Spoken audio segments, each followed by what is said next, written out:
If staffing levels permit, use more than 2 guards to backboard a guest with a suspected spinal cord injury. Having more guards can make this process a little bit easier. The primary guard secures the guest in the water using the appropriate vice grip technique, checks responsiveness, and reassures the guest while slowly moving towards the extrication point. The secondary lifeguards approach slowly and carefully with the backboard to ensure minimal disturbance of the water.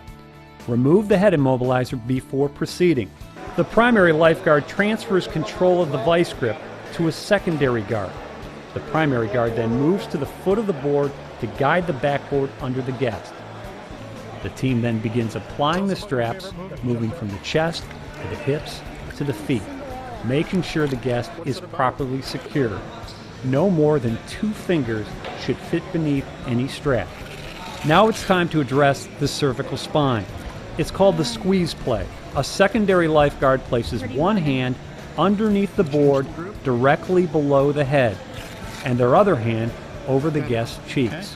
Once secured, the guard performing the vice grip releases.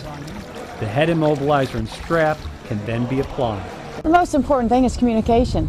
Communication. Anytime you've got 2 or more guards and you have equipment and we're dealing with a suspected spinal injury, where our overall goal is to minimize head movement and minimize movement in general, the key is communication. Once the guest is completely immobilized, the team carefully walks the guest out of the pool, communicating with the guest throughout the process.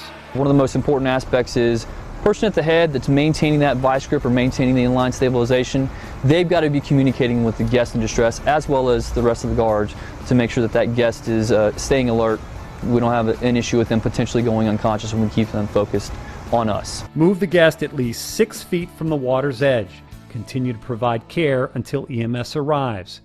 Keep the guest warm to prevent hypothermia.